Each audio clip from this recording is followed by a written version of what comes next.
ओम नमः शिवाय।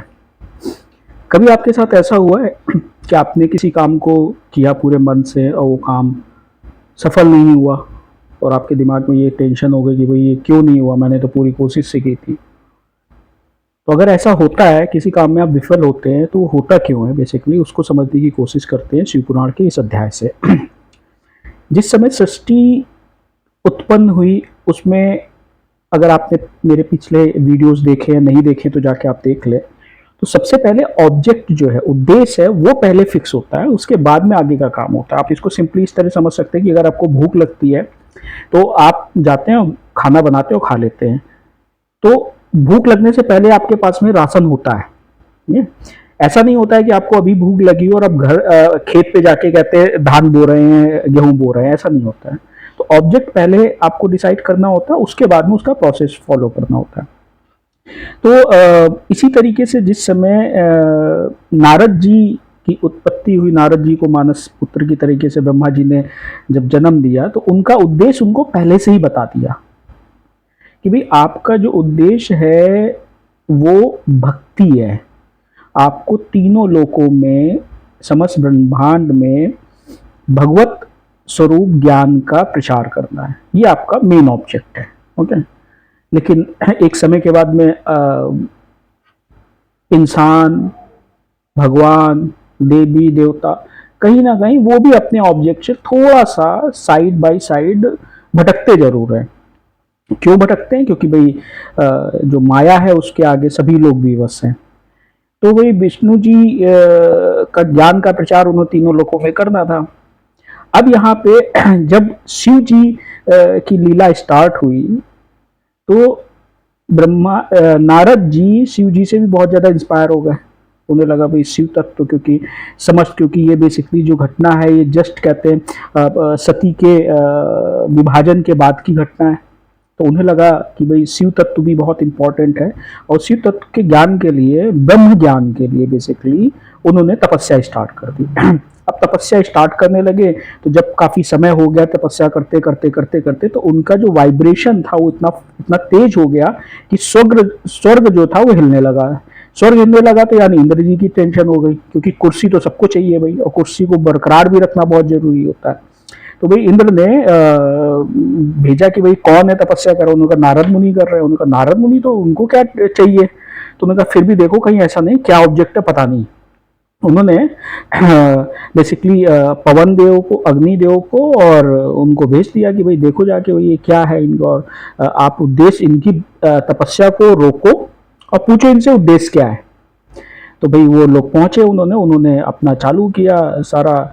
लेकिन नारद जी, क्योंकि भाई ब्रह्मा जी के मानस पुत्र थे तो इतनी जल्दी से तो हिलने वाले नहीं। उन्होंने भाई, उनका जो ध्यान था वो ध्यान में रहे, उनका ध्यान भंग नहीं हुआ, उनकी तपस्या भंग नहीं हुई। जब उसके बाद में काफ़ी समय हो गया तो जब उनको ज्ञात हुआ कि भाई ऐसे ऐसे ये तीनों लोग आए थे और मेरी तपस्या भंग कराने की कोशिश की लेकिन मेरी तपस्या नहीं भंग हुई, उनको ईगो आ गया कि भाई मुझे तो ब्रह्म ज्ञान मिल गया है। अब उसके बाद में ब्रह्म ज्ञान मिल गया है तो कहते हैं कि आपके अंदर अगर कोई सिद्धि है या आपके अंदर कोई सपोज ज्ञान है, खासकर ब्रह्म ज्ञान, ऐसी चीज़ें आपको बतानी नहीं चाहिए, ये शास्त्रों में कहते हैं, क्योंकि उससे उसका फल जो है, मतलब इट्स काइंड ऑफ ईगो कि मैं ये हूँ, उससे ईगो होता है। ईगो से क्रोध उत्पन्न होता है, क्रोध से विनाश उत्पन्न होता है। तो वो सीरीज ना स्टार्ट हो, इसलिए नहीं बतानी चाहिए।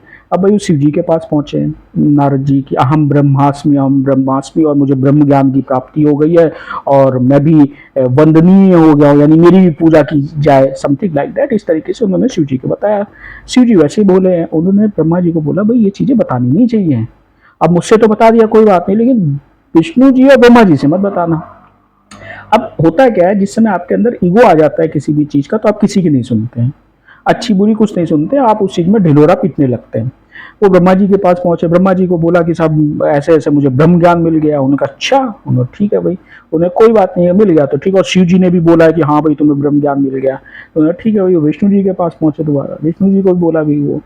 अब विष्णु जी के बाद में वो जाने के बाद में चले गए। अब विष्णु जी ने सोचा कि देखो इसका जो ऑब्जेक्ट था बेसिकली, अब यहाँ पे आप ध्यान रखिएगा, कई बार आप भी अपने ऑब्जेक्ट में फेल होते हैं, ठीक है। क्योंकि कई बार आपको अपनी लाइफ का उद्देश्य नहीं पता होता है, और आप जो काम कर रहे होते हो आपको लगता है यही मेरा लाइफ का ऑब्जेक्ट है, यही मेरा उद्देश्य है, और अगर गलत उद्देश्य होगा तो आप फेल होंगे।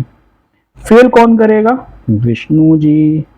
तो विष्णु जी ने भी नारद के बारे में ये सोचा कि भाई ऐसे ऐसे ये इसको गलत चीज हो गई है, ईगो आ गया, और ये अपने अपने जो मार्ग है, जो उद्देश्य है, उससे भटक जाएगा बेसिकली। विष्णु जी ने अपनी लीला स्टार्ट की। अब इधर नारद जी पूरे मतलब तीनों लोकों में, देवलोक में उन्होंने अपना ढिंढोरा पीट दिया, उन्होंने बैंकुट लोन में अपना ढिंढोरा पीट दिया, उससे फाइनली ये हुआ कि वो धरती लोक भी चले, वो धरती लोक पे चलने लगे। अब यहाँ पे क्या होता है, जब ईगो होता है तो आप बहुत ऐसी चीजों की तरफ भी चले जाते हैं जो कि आपका मेन ऑब्जेक्ट नहीं होता है। वो पड़ गए नारी मोह में। उन्हें लगा कि भाई मुझे भी फैमिली करनी चाहिए, भाई विष्णु जी भी फैमिली वाले हैं, शिव जी भी फैमिली वाले, मुझे भी फैमिली एक्सटेंड करनी चाहिए। जबकि वो बाल ब्रह्मचारी थे। अब एक बाल ब्रह्मचारी जो है उसको किस तरीके से परिवार में इस तरीके से आना ठीक नहीं रहता, जबकि आपका ऑब्जेक्ट वहां पे कहीं ना कहीं डाइल्यूट होगा। तो उन्हें एक भाई एक राजा की बेटी से उनको थोड़ा सा अट्रैक्शन हुआ। उसका अगले दिन स्वयंवर था, और स्वयंवर था तो उन्हें बोला कि ठीक है भाई, मैं उसी को हार पहनाऊंगी जो सबसे ज़्यादा सुंदर होगा। तो नारद जी को समझ में आया कि भाई बेसिकली तीनों लोगों में सबसे ज़्यादा सुंदर कौन? उन्होंने कहा विष्णु जी। उन्होंने कहा हमारे हरिदेव। वो विष्णु जी के पास पहुंचे, उन्होंने कहा भाई मुझे आपकी तरीके से हरि रूप दे दो। तो उन्होंने बोला तथास्तु। अब संस्कृत में हरि विष्णु जी को भी बोलते हैं और बंदर को भी हरि बोलते हैं। उन्होंने बोला तथास्तु। अगले दिन भाई वो पहुंच गए। इधर शिव जी ने अपने जो दो गढ़ थे शंगी और भृंगी, उनको बोला कि भाई देखो जाके नारद जी को इस बात से बताओ, उनके साथ में ये गलत है जो करने जा रहे हैं, वो सही नहीं है, समझाओ जाके उनको, और उनको इस बात से अवगत कराओ। ठीक है, तो भाई वो दोनों भी पहुंच गए। अब वहां पे नारद जी बैठे और वो बंदर का मुंह लेके और भाई जाके स्वयंवर में आके बैठ गए। अब वो राजकुमारी आई, इधर देखा उधर देखा, ये है वो है वो है, इसमें उनको फाइनली ये हुआ कि उनको वरमाला नहीं पहनाई। इस चीज पे वो गुस्सा हो गए, गुस्सा होकर सबको उल्टा सीधा बोलने लगे। अब उल्टा सीधा बोलने लगे तो इस बीच में श्रृंगी और भृंगी जो थे वो दोनों पहुंचे वहां पर, और पहुंचने के बाद में उनको ये बात समझाया भाई अपना रूप तो देखो। अब उन्होंने रूप देखा तो उनको बहुत तेजु आया। इधर ये संगी भृंगी से भी लड़ गए। उन्होंने संगी भृंगी को भी बेसिकली श्राप दे दिया कि भाई तुम इस तरीके से बात कर रहे हो, तुम अगले जन्म में पैदा तो ब्राह्मण कुल में होगे लेकिन होगे राक्षस समान। इसके बारे में भी हम आगे चर्चा करेंगे, ऐसा क्यों हुआ। और उसके बाद में उन्होंने भाई जो क्या थे विष्णु जी थे, विष्णु जी को भी श्राप दे दिया कि भाई आपने ऐसा ऐसा मेरा बंदर का वो कर दिया, और आप भी एक मानव रूप में जन्म लेंगे, और आप भी कहते हैं बंदर के सहारे ही जाके कहते हैं अपना जो ऑब्जेक्ट है उसको पूरा करेंगे। ये हो गया भाई। उसके बाद में बेसिकली अब वो नाराज हो गए। उसके बाद में वो शिव जी के पास पहुंचे कि साहब ऐसा ऐसा मेरे साथ हो गया, ये है वो है वो है। तो शिव जी ने उनको ये बताया। अब देखो कई बार क्या होता है, अगर आप ऑब्जेक्ट से इधर उधर हो गए हैं तो कुछ ऐसे लोग अपने साथ रखने चाहिए जो आपको आपकी गलती बता सके, बिना किसी लाग लपेट के, बिना किसी इंटेंशन के आपको बता सके, समझा सके, वो बहुत जरूरी होता है। शिव जी ने बताया भाई तुम्हारा जो ऐसा ऐसा हुआ था वो इसलिए हुआ है तुम्हारे साथ में, क्योंकि तुम्हारा जो मेन मार्ग है उस मार्ग से मतलब साइड मत हो। अब यहाँ पे जो संगी भृंगी थे उनको जो श्राप दिया था वो किस लिए दिया था? बेसिकली क्या है कि जब भी आप भक्ति करते हैं तो आपको लगता है मैं भक्ति कर रहा हूँ, मेरे क्या फायदा होगा, क्या होगा, समथिंग लाइक दैट। और अगर आप आध्यात्मिक ही मार्ग पे कंटिन्यू चलते रहते हैं तो आपकी जिंदगी बिल्कुल वो हो जाएगी। लेकिन कई बार आपके अंदर लालसा होती भौतिक सुख सुविधाओं को भी पाने की। और यहाँ पे संगी भृंगी बेसिकली शिवगढ़ थे जो कि शिव जी की डायरेक्ट सेवा कर रहे थे, तो भाई उनके मन में भी थोड़ा सा था।